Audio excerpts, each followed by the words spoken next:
আজকের ভিডিওর বিষয়বস্তু ইরান সম্পর্কে মহানবী সাল্লাল্লাহু আলাইহি সাল্লাম এর বিস্ময়কর ভবিষ্যৎবাণী কুরআন ও সহিহ হাদিসের আলোকে আলোচনা করা হবে এই ভিডিওতে। প্লিজ মনোযোগ দিয়ে শুনুন। আজ আমরা জানব এমন এক জাতির কথা যাদের সম্পর্কে মহানবী হযরত মুহাম্মদ সাল্লাল্লাহু আলাইহি ওয়াসাল্লাম এমন কথা বলেছেন যা আজ বাস্তবে ঘটতে দেখা যাচ্ছে।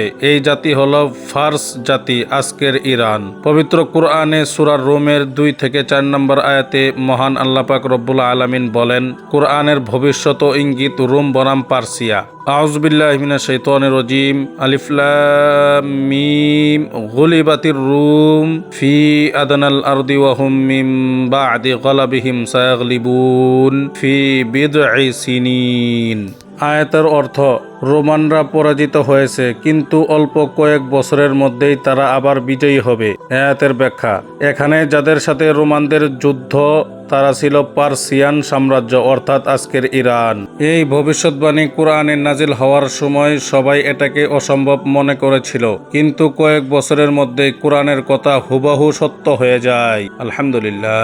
পার্সিয়ান জাতি অর্থাৎ আজকের ইরান জাতি সম্পর্কে নবী মুহাম্মদ সাল্লাল্লাহু আলাইহি ওয়াসাল্লামের বিস্ময়কর একটি হাদিস শুনুন। সহিহ মুসলিম শরীফের হাদিস। রাসূল সাল্লাল্লাহু আলাইহি সাল্লাম বলেন, লাউ কানাল ঈমানু ইনদা সুরাইয়া লানালাহু রিজালুম মিন ফারিসা। হাদিসের অর্থ, ঈমান যদি আকাশের নক্ষত্রগুলোতেও থাকতো তবুও ফার্স জাতির অর্থাৎ আজকের ইরান জাতি কিছু মানুষ তা অর্জন করত। ব্যাখ্যা, এটা কোনো সাধারণ কথা নয়। নবী মুহাম্মদ সাল্লাল্লাহু আলাইহি সাল্লাম ভবিষ্যতের দিকে তাকিয়ে বলেছিলেন, ফার্স জাতির মানুষ অর্থাৎ আজকের ইরানের মানুষ জ্ঞান, ঈমান ও দ্বীনের দায়িত্ব বহন করবে। হাদিস শরীফের মধ্যে নবী মুহাম্মদ সাল্লাল্লাহু আলাইহি সাল্লাম বলেছেন, সালমান মিন্না আহলুল বাইত, অর্থাৎ সালমান আমাদের আহলে বাইতের অন্তর্ভুক্ত। সালমান ফার্সি রাদিয়াল্লাহু তাআলা আনহু ছিলেন ইরানের মানুষ।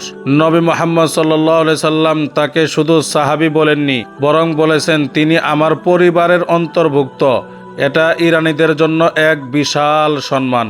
ইরানি জাতির ভবিষ্যৎ নেতৃত্বের ইঙ্গিত। মুসনাদে আহমদ শরীফের হাদিস, যা অর্থগতভাবে সহিহ। রাসূল সাল্লাল্লাহু আলাইহি সাল্লাম বলেছেন, এক সময় আসবে যখন অনারব জাতিরাই দ্বীনের ধারক বাহক হবে। ব্যাখ্যা, ইসলামের প্রাথমিক যুগে আরবরা নেতৃত্বে ছিল, কিন্তু ভবিষ্যতে অনারব, বিশেষ করে ইরান জাতি ইসলামী জ্ঞান, ফিকহ ও তাফসির নেতৃত্ব দিবে। ইতিহাস সাক্ষ্য দেয়, ইমাম বুখারী রহমতুল্লাহ আলাই, ইমাম মুসলিম রহমতুল্লাহ আলাই, ইমাম তিরমিজি রহমতুল্লাহ আলাই, তারা অনেকেই ছিলেন ইরান অঞ্চলের মানুষ।